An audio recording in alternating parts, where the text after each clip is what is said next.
कार्यक्रम के पुण्यार्चक हैं श्रीमान रमेश कुमार रंजू रारा, श्रीमान राहुल रारा, श्रीमती डॉली रारा, श्रीमान नितिन रारा, Shrimati Varsha Rara, Aarav Aarohi Aarush Arya, messrs RR enterprises, Tinsukia Assam, messrs CA Nitin Jain, Guwahati Assam. बिल्कुल होता है। जब हम टिकट लेते हैं तो हमारी नज़र कुछ और होती है, और जब हम टिकट नहीं लेते हैं तब हमारी नज़र कुछ और होती है। कितना अंतर होता है। जब टिकट लेके बैठते हैं, कब आएगा TC, कब आएगा TC, आंखें देखती हैं, और जब टिकट नहीं लेते हैं, आना जाए TC, आना जाए TC। दोनों में नज़र उसी को खोज रही है। उसमें है कब आए TC, मैं निकालूं टिकट और दिखाऊं, आ ना जाए TC, आए तो जल्दी से बाथरूम में घुस जाओ, पकड़ा जाऊंगा। ये नजर बड़ी कमाल की है। जो बातें शब्दों से नहीं कही जा सकती, शब्दों में की तो सीमा है। प्रकाश, शब्दों की एक सीमा है। आप शब्दों में लिमिट का ही बोल पाओगे, लेकिन नजरों की सीमा असीम है। शब्दों की सीमा सीमित है, शब्दों में सीमित ही वर्णन होता है, लेकिन नजरों में असीम है। जो बातें शब्दों से नहीं हो जाती, वे बड़ी बड़ी बातें नजरों से हो जाती, होती नहीं होती। तो ये नजर पड़ना जिसको आ जाए, उस सिंह ऐसी करुणा भरी दृष्टि से देख रहा है।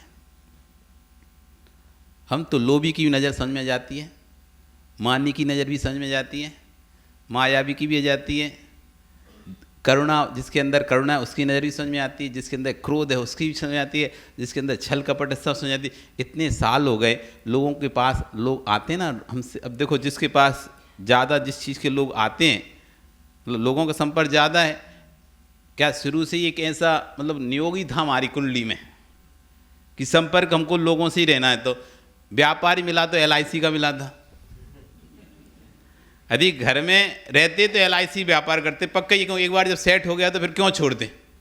चलता और बहुत अच्छा चल रहा था, तब भी संपर्क लोगों से ही था, वहाँ भी यही पढ़ना था, ये कराएगा कि नहीं कराएगा, शहरी पढ़ते रहते थे, कराएगा नहीं कराएगा, पागल तो नहीं बना रहे अनूप।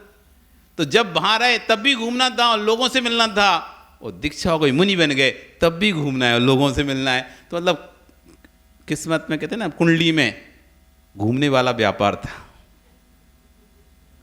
जनसंपर्क वाला व्यापार था। तो देखो, वहां रहे तो भी जनसंपर्क, और मुनि बन गए तब भी जनसंपर्क।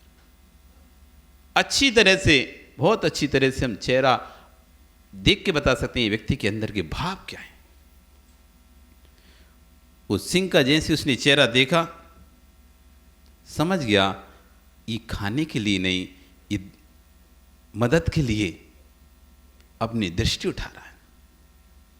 पास में जाता है, देखता है, सिंह के पैर में बड़ा कांटा लगा हुआ है, वो पीड़ा से कराह रहा है, दर्द से कराह रहा है।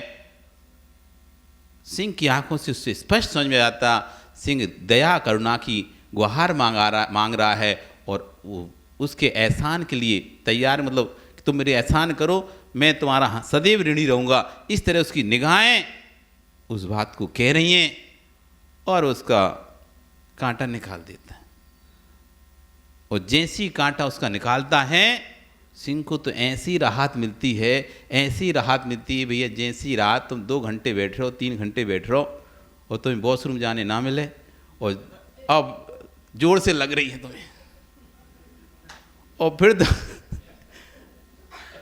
फिर तुम जब वॉशरूम जाओ, कैसी राहत मिलती। बहुत जोर से लग रही थी तुमको, जाने नहीं मिल रहा था, और जैसी सभा समाप्त हुई और तुम सबसे पहले दौड़े, तो वॉशरूम का गेट खोला, अंदर गए, उसके बाद जो तुम्हें रिलैक्स मिलता है, शांति मिली। नहीं मिलती क्या? ओ विनोद, कभी मिली क्या शांति? शर्माना क्या है? कभी इतनी देर रोक के रखे हो, कभी हो जाता है, रोकना पड़ता है। कभी सभा में बैठे हो, बीच सभा उठ नहीं सकते, बीच में जा नहीं सकते, लेकिन लग रही है जोर से, और जैसी सभा खत्म होती सबसे पहले दौड़ के जाते हैं। और फिर एक रिलैक्स की गहरी सांस,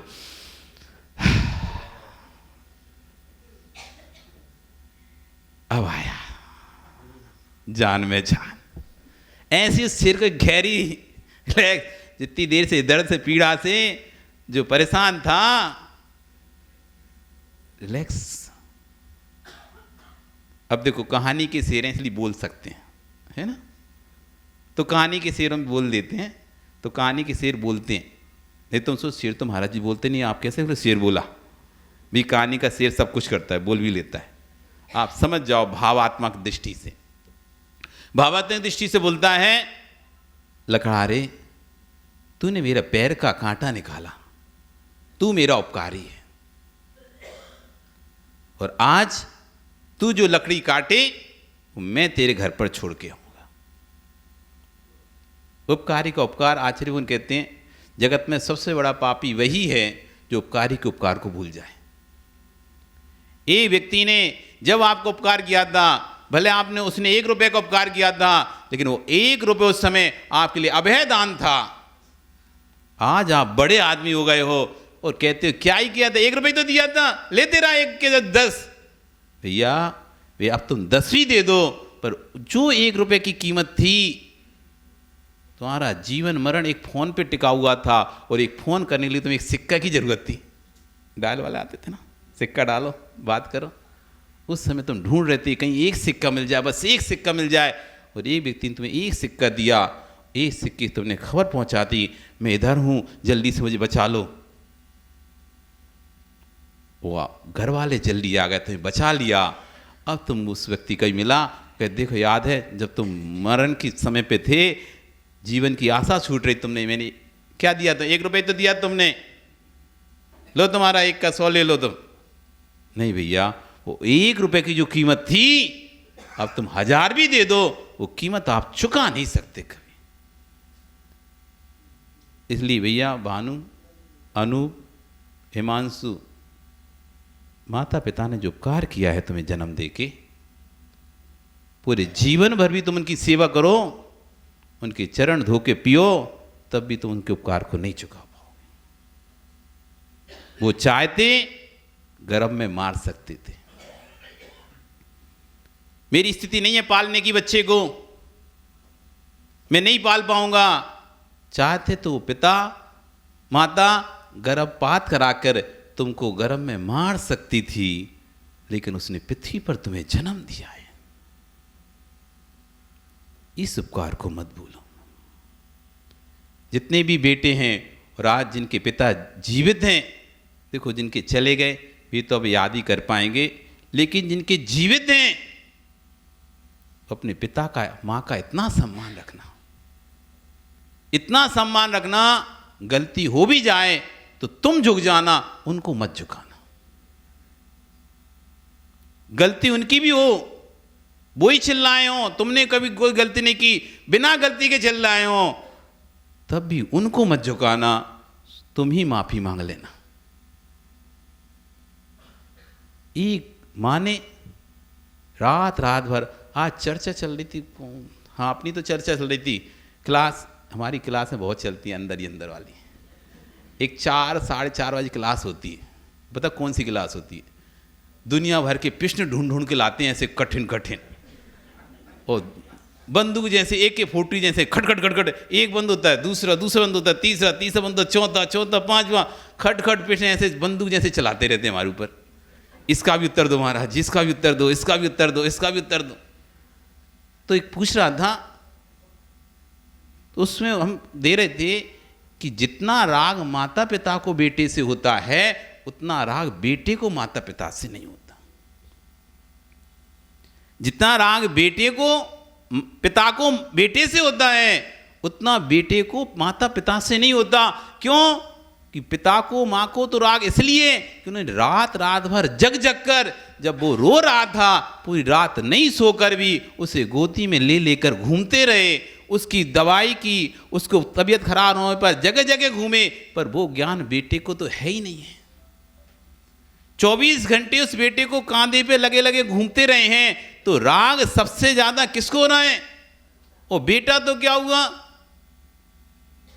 शुरू में रहा तो स्कूल में पता नहीं चला, फिर बड़ा थोड़ा सा हुआ तो बाहर भेज दिया पढ़ाई के लिए।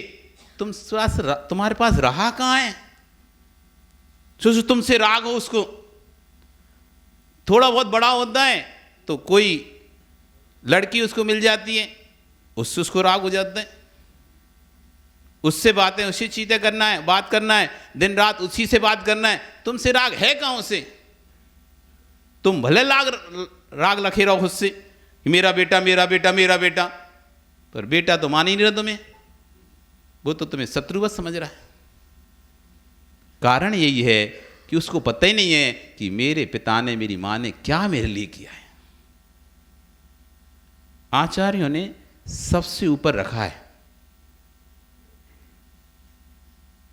आचार्यों ने भगवान से भी ऊपर दर्जा दिया है। भगवान तो बाद में व्यक्ति बनता है, पहले जन्म तो ले, जन्म तो ले इस धरा पर। क्यों भगवान के माता पिता पूज्य हैं? भगवान तो पूज्य हैं ही भी, उन्होंने तो किया ही है, लेकिन भगवान के पिता की भी पूजा कर रहा है सौधर्मेंद्र, भगवान की मां की भी पूजा कर रहा है सौधर्मेंद्र। क्यों है माता पिता पूज्य? उस धरती पर लाने वाला कोई है, उसका नाम है मां।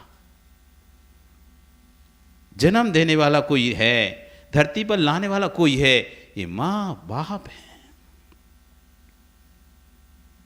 इसलिए उपकारी के उपकार को कभी नहीं भूलना, मरते दम तक नहीं भूलना। वो जितना हो सके उनकी सेवा करना। वो विश्वास रखो, बड़ों का आशीर्वाद लेते रहोगे, कष्टों से बचते रहोगे। जो बड़ों का आशीर्वाद लेता है, बड़ों की दुआएं लेता है, गुरुओं का आशीष लेता है, गुरुओं की दुआएं लेता है, उससे कष्ट सैकड़ों किलोमीटर दूर होते हैं। जो बड़ों का अपमान कर रहा है, उनकी बेइज्जती करता है, गुरुओं का अपमान करता है, ऐसा जीव कष्टों से सदैव घिरा रहता है। आचार्य को उपकारी के उपकार भूलने वाला महापापी है। इसलिए कभी अपने माता पिता से ये नहीं बोलना आपने किया क्या, अपने जीवन में किया क्या। अरे अपना ब्रह्म नाश करके तुझे जन्म दिया, इससे ज्यादा और क्या कर सकता था। सब कुछ वापस ला सकते हो पदम जी, लेकिन बाल ब्रह्मचारी नहीं कहलवा सकते तुम। सब कुछ वापस ला सकते हो खोया हुआ, लेकिन एक शब्द खोया हुआ तुम वापस नहीं ला पाओगे। अब कभी अपने जीवन में बाल ब्रह्मचारी नहीं कहला पाओगे। मुनि बन जाओगे तब भी बाल ब्रह्मचारी मुनि नहीं कहलाओगे। उस बेटे से बोल देना, कभी बेटा बोले कि क्या किया मेरे लिए, बेटा जो भगवान बनने वाली पर्याय थी उसको नाश करके मैंने नारकी पर्याय को जन्म दिया, और बता क्या करूं इससे ज्यादा। यदि राग ना किया होता तेरे से तो आज मैं कहीं और होता। तेरे राग में दिन रात एक की मेहनत किया, व्यापार किया, शरीर का ध्यान नहीं दिया, धर्म का ध्यान नहीं दिया, बस धन कमाने धन कमाने धन कमाने लग रहा। बस यही सोचकर बेटे का भविष्य उज्जवल हो। क्यों कमा रहे धन? क्यों कमा रहे धन? कोई मानसूक पप्पा क्यों कमा रहे धन? बेटे की अच्छी शादी करना है, बेटे का अच्छा मकान बनाना है, सेटल करना है, यही तो कमा रहे ना। तुमने अपना तो कर लिया, तुम नहीं भी चाहते, वो जाने उसका काम, लेकिन फिर भी एक चिंता लगी है, बेटे का घर बसना चाहिए, अच्छे से मकान होना चाहिए। इसलिए आप दिन रात एक कर रहे हो, ना धर्म देख रहे, ना शरीर देख रहे, ना धर्म देख रहे ना शरीर देख रहे। फिर दया आती उन लोगों पर जिस बेटे के लिए दिन रात एक करा, वही बेटा जब उनको घर से बाहर निकाल देता है, वही बेटा छोड़कर आराम से विदेश में रहता है, आलीशान बंगले में और पिता पुरानी झुपड़ियां में। कितने ऐसे पिता हैं कहते हैं मेरा बेटा बाहर है, बंबई है, दिल्ली है, कलकत्ता है, देश है, विदेश है, पर आप नहीं, अब उस दर का ना 2 BHK ही है बेचारा, वो ही रहेगा, उसके बच्चे ही रह पाएंगे, हम कहाँ रह पाएंगे, इसलिए हम यहाँ हैं। स्थान नहीं है। एक रूम में खुद रहता है, एक रूम में बच्चे रहते हैं, और एक रूम में कोई गेस्ट वेस्ट आता है तो उसके लिए छोड़ के रखा है। हमको रहने का स्थान नहीं, इसलिए हम यहाँ रहते हैं। तब लगता है उस व्यक्ति के पास एक माँ बाप को रखने की सामर्थ्य नहीं है। जहाँ एक माँ बाप 10-10 बच्चे को रख लेते हैं, वहाँ 10-10 बच्चे एक माता पिता को नहीं रख पाते। उपकारी के उपकार को नहीं भूलना। जीवन बहुत बड़ा है, जो हम करते हैं रिटर्न में हमको वही मिलता है। जीवन बहुत बड़ा है, जो हम करते हैं रिटर्न में हमको वही मिलता है। आप यदि दूसरे के साथ इस तरह का व्यवहार करेंगे, विश्वास रखना समय पलटेगा, समय बदलेगा, आपका बेटा फिर आपके साथ में ऐसा करेगा। वो सिंह देख रहा है